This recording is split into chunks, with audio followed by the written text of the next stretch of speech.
Hello YouTube, Dave here again. Welcome back to a new game stuff video. So I'm still trying to get back into the swing of recording videos. There's been a lot going on now that we have the new house. We're trying to get things settled.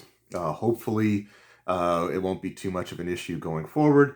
But I do have some stuff here that I at least want to get on video so I can at least show that they're out there, they're available. If you're interested in them, I'll let you know that these are things that have been released, and then I can take some time to get to read them a little bit more and just start recording some review videos, which is what I really want to get back into doing here. So we're going to start with some new Paizo products here. So for the most part, these were all sent to me by Paizo for the purposes of doing some review videos or just making the viewer, aware that these are products that are out there and available.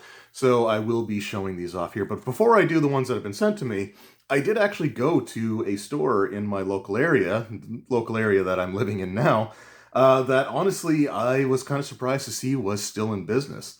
They were not necessarily, they're not like a game store, but they're kind of more like they get a lot of like old collectibles and stuff like that. They do get some new RPG stuff in as well, but they sell like used video games, sports memorabilia and collectibles, VHS and DVDs, all kinds of stuff. It's one of those, it's not really a pawn shop, but it's kind of just one of those stores that just sells tons and tons of collectibles, coins, and things of that nature. So I was just trying to look for something to pick up while I was there because I at least wanted to spend a little bit of money.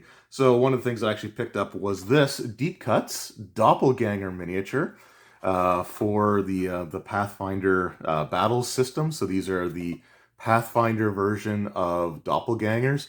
And Pathfinder's doppelgangers are kind of horrifying, and I absolutely love it. So I was glad to pick that up.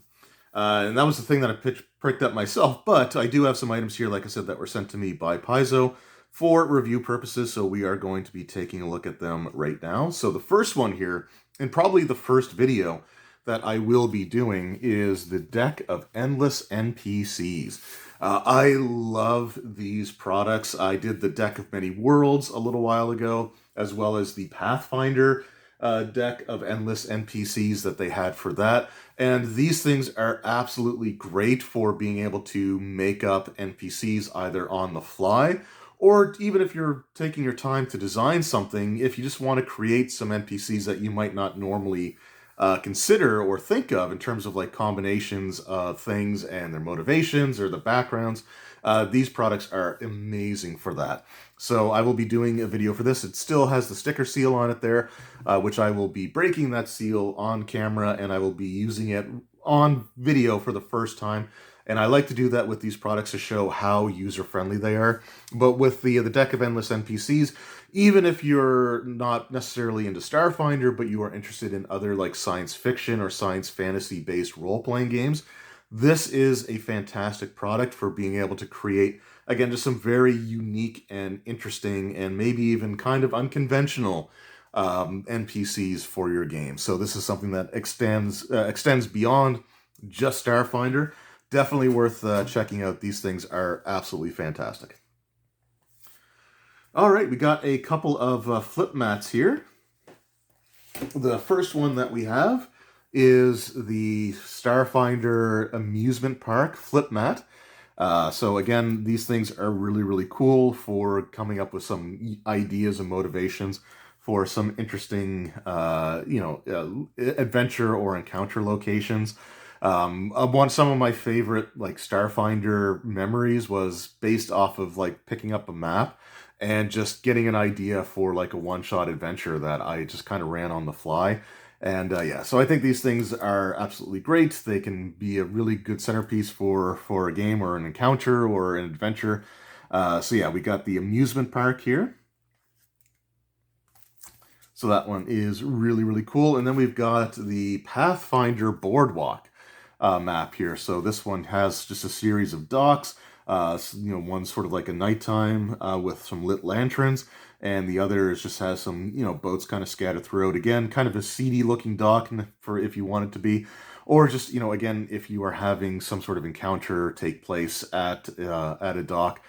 These are really, really cool again for that. They've got some really great images there. I will do a separate video on each of these now that I can actually overlay images that will give you a really good picture of what these are going to look like. So yeah, awesome products, definitely worth checking out. And then we have for a hardcover book for Pathfinder 2nd Edition, we do have the Lost Omens Firebrands. So this is one of the organization-based Lost Omens books, and Lost Omens, again, is world building. It's not necessarily focused on like new mechanics, so much as it is just giving you new information for you to be able to use in your games. And I love the Lost Omens product line, some of my favorite RPG books.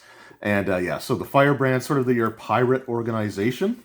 So if you wanted to have a more pirate-based game, then this is going to be an absolutely like fantastic book for that as well. It has different factions within, some influential NPCs, all kinds of great stuff here. Archetypes, new feats and abilities and stuff like that they throw in here. But yeah, this looks like it's going to be a really great book. Haven't had a chance to read through too much, so again, a review for this will be coming up.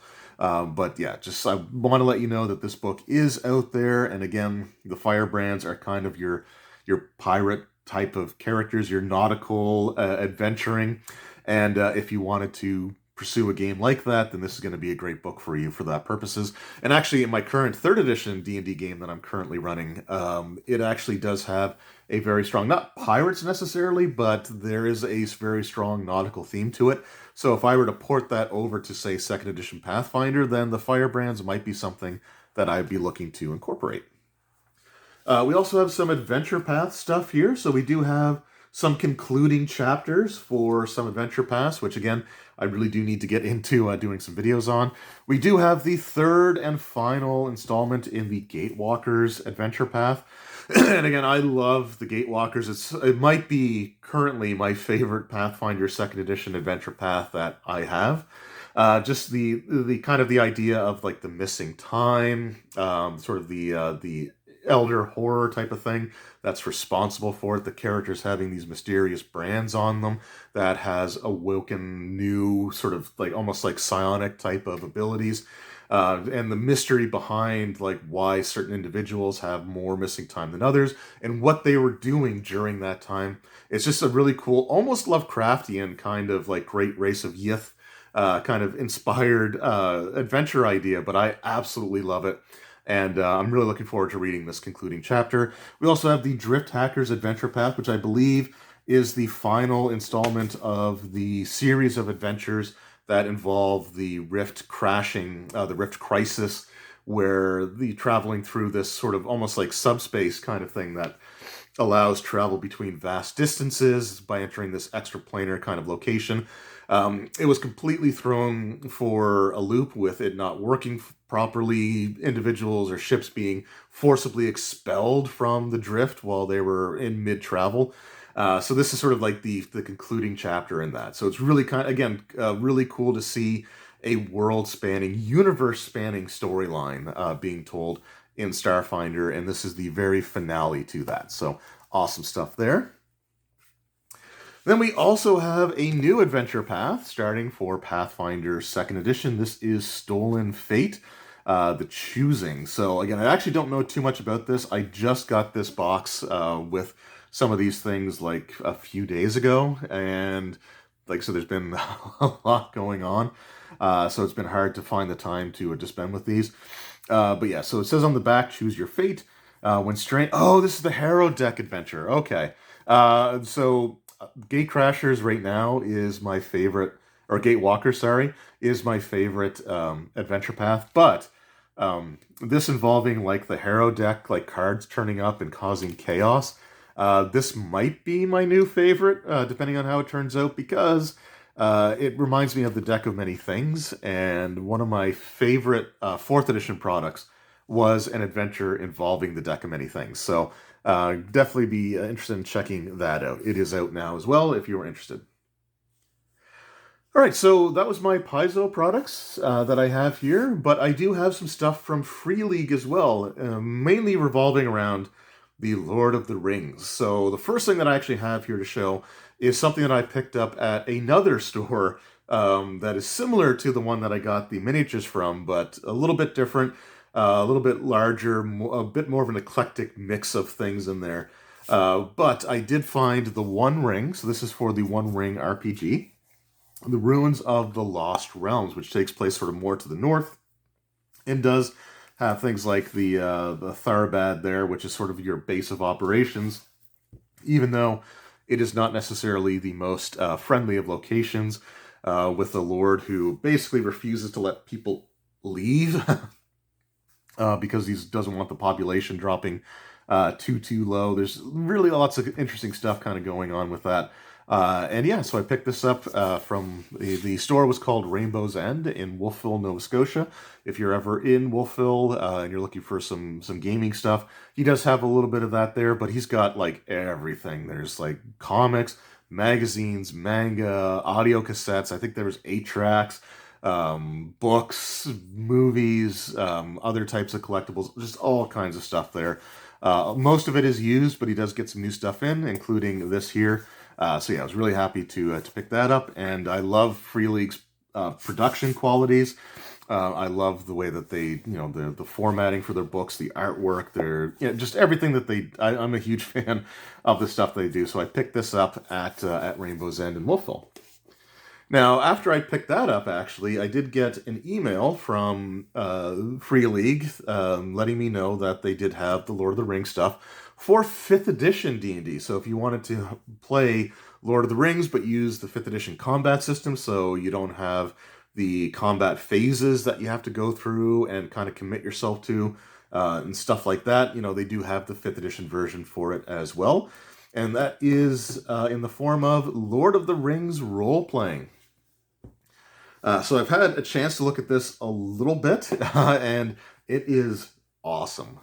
So yeah, I will be doing a review video on the Lord of the Rings role-playing. I'll be doing a flip-through. I might even do some character creation as well, just to kind of show you what we have for that. There are some different phases that we have, instead of it just being kind of like exploration and combat, like dungeon crawling or things of that nature.